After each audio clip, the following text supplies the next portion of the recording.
Слово для выступления предоставляется Костову Семену Магомедовичу, члену Совета Федерации. Подготовиться Аушеву Магомеду Заамовичу.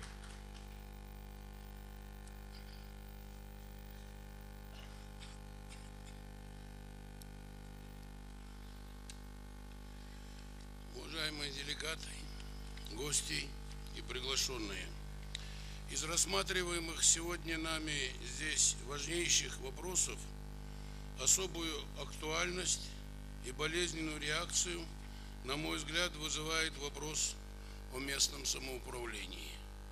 Хотя наш председатель, президент нашей республики, в начале нашего работы съезда и акцентировал внимание на важность остальных вопросов повестки нашего съезда, все-таки у присутствующих складывается мнение, что от этого вопроса, от вопроса местного самоуправления во многом произошли и другие болезненные явления, которые нам приходится сегодня рассматривать здесь.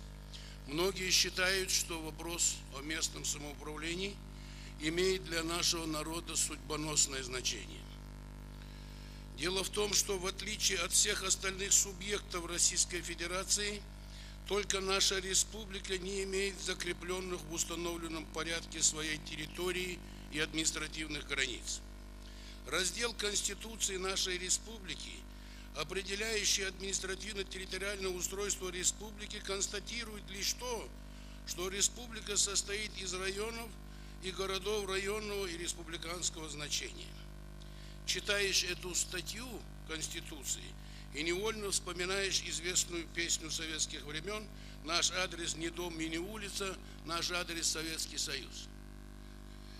Такая парадоксальная ситуация, единственный, еще раз говорю, субъекте сохраняется вот уже 17-й год. Единственная причина тому – нежелание федеральных органов власти исполнить федеральный конституционный закон об образовании Ингушской республики в составе Российской Федерации и федеральный закон о реабилитации репрессированных народов.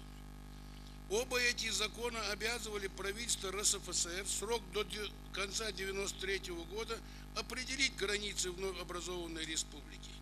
При этом особо следует учесть то обстоятельство, что закон об образовании Ингушской республики обязывал правительство осуществить государственно-территориальное разграничение вновь образованной республики именно с учетом положений закона о реабилитации репрессированных народов.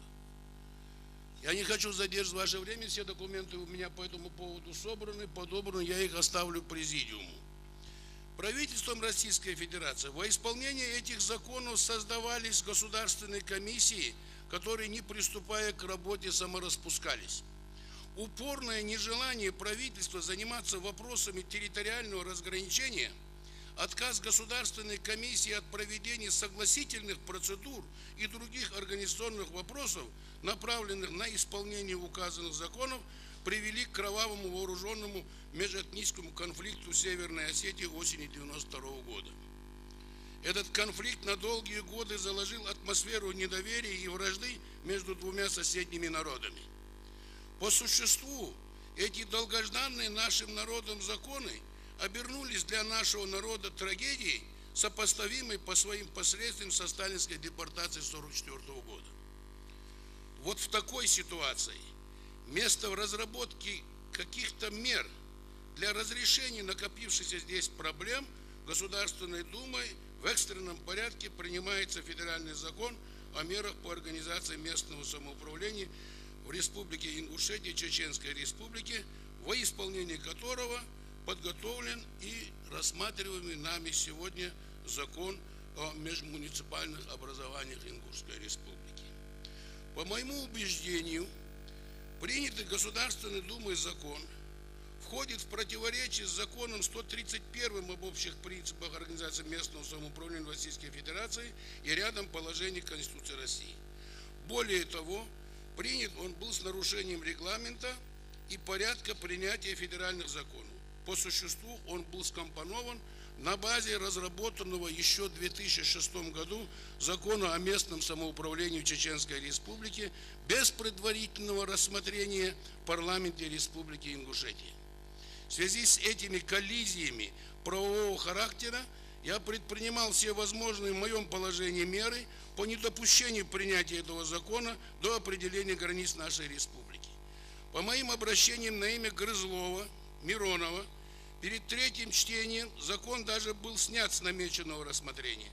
Однако в связи с тем, что в своем послании президент России Дмитрий Анатольевич Медведев прямо указал на необходимость организации местного самоуправления в Ингушетии и Чечне, закон все-таки был принят. Перед рассмотрением его в Совете Федерации по моей инициативе ситуацию вокруг данного закона и проблемы его реализации в нашей республике были рассмотрены на расширенном заседании Совета Палаты. Было принято решение о том, что одновременно с утверждением закона председатель Совета Федерации Миронов обратится к президенту России Медведеву с просьбой принять меры по определению границ Ингушетии. Проект такого обращения мною подготовлен был и направлен за подписью Миронова президенту. Тем не менее, при голосовании на пленарном заседании я оказался в единственном числе, который проголосовал против этого закона. Мне известно, что обращение председателя Совета Федерации Миронова президентом рассмотрено. По нему даны поручения конкретным ответственным работникам администрации президента. Однако какое решение окончательно будет принято, или оно уже принято, я лично не знаю. У меня есть сообщение, что президентом даны поручения, есть конкретные фамилии, кому эти поручения даны. Вся эта работа, безусловно, сопровождалась определенным давлением, угрозами, шантажом со стороны и авторов, и ряда других лиц. На первый взгляд, в такой ситуации законодательное закрепление у нас в республике межмуниципального размежевания, не обозначенной и не закрепленной в Конституции республики территории, означает закрепление существующей у нас территориальной неопределенности нашей республики, а также завуалированный отказ от исполнения федерального закона о реабилитации репрессивных народов, что может поставить в конечном итоге под сомнение перспективы существования самой республики. Вместе с тем, уважаемые соотечественники, вместе с тем, да, я заканчиваю. Вместе с тем, принятие закона, предлагаемого, позволит нам определить наши границы, нашей республики, хотя бы с одной стороны, что, уверяю вас, не менее важно в сложившейся ситуации, чем определение границ со стороны Осетии. Поэтому я полагаю, что в любом случае поставленная задача президентом Российской Федерации Анатолием Дмитриевичем Медведевым о проведении местного самоуправления в наших республиках должна быть выполнена. Вопрос только в другом. Можно ли это сделать несколько в ином варианте? Я, например, глубоко раздумывая эту ситуацию, полагал бы, что мы могли принять закон о местном территориальном разграничении, который все мы здесь знакомились, но его вступление в силу увязать с утверждением Советом Федерации административно-территориальных границ республики нашей. Потому что одновременно решать эти вопросы и с Осетией, и с Чечней, и с этим сложнейшим законом о реабилитации репрессированных народов нам своими силами будет очень трудно без участия федерального центра. Я считаю, что можно было бы одновременно нашему съезду обратиться к парламенту и президенту республики с просьбой принять дополнительные меры для определения границ нашей республики. И я думаю, учитывая, что срок, вообще-то общий срок сейчас в Государственной Думе до 2012 года продлен, по этим законам продлевается, мы успеем к этому времени успешно завершить и ввести у себя местное самоуправление. Все, время закончено. Спасибо. Спасибо, Александр Ильич. Вы член Совета Федерации. Если вы нарушаете, что говорит о людей, которые... Есть регламент. Я хочу еще раз напомнить. Я не зря сказал, что Исаак Магомедович член Совета Федерации. Вот послушать, можно подумать, что Исаак Магомедович приехал с Парижа и вот нашими проблемами вообще никогда не занимался. Я все понимаю прекрасно. Я понимаю, есть президент республики. Я понимаю, есть 2 члена Совета Федерации.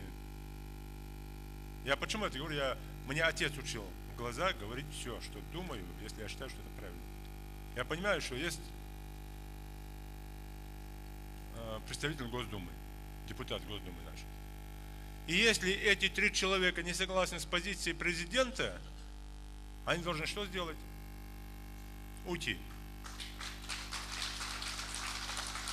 Я так понимаю. Почему? Потому что не может бричку тянуть в разные стороны 3 лошади, к примеру. Это будет бардак. Уважаемый человек, Исаак Магомедович, я согласен с вами полностью. Но я еще раз говорю, не сегодняшняя эта ситуация, которая возникла.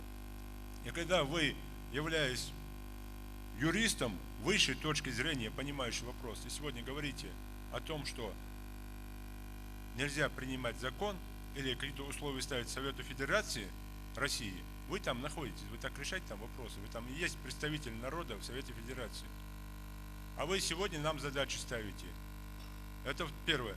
И второе, мы говорим, закон по местному самоуправлению для того, чтобы образовать муниципальное образование в Республике Ингушетия. И мы не имеем права определять границу с субъектом по закону, субъектами Российской Федерации. Ни с Осетией, ни с Чечней, ни с Кабардино-Балкарией, ни с Грузией. Первый этап – муниципальное образование, чтобы сохранить хотя бы то, что сегодня есть. Чтобы земли не разбазаривать. Вы же мне сами говорите постоянно, ночью при свете фар делят земли. Чтобы хозяин появился. Это ничем не меняет дальнейшую ситуацию. Дальше второй этап. Когда мы пишем в Москву и просим выделить комиссию и обозначить границы между нами и соседями. Это второй этап. Без первого этапа сразу второй не бывает. Это первое. И второе, когда мы определяем муниципальное образование с соседними республиками, это уже де-факто мы у себя юридически закрепили границу свою. Это тоже надо всем понимать. Поэтому я еще раз говорю, давайте, когда к трибуне выходите, есть виртуальное все, воздушное, что невыполнимо, но просто на словах, просто сказали и забыли. При этом, чтобы потом лет через 5 вспомнить, что я вот так сказал, и больше ничего. А есть реальные вещи. Если виртуальное вот столько, а реальное вот столько, давайте вот столько сделаем. Тогда будет польза и не будет бардака в республике. Спасибо, я извиняюсь за эмоциональность и такое высказывание, но мне кажется, что члены команды президента должны придерживаться одного мнения. Тем более я не стою сегодня, у меня нет задачи сегодня продать республику, территорию республики, как некоторые там думают или говорят, объединиться с Чечней. Нет такой задачи, и в мыслях не было, и никогда не будет. Есть республика Ингушетия, ее нужно развивать. Баркал.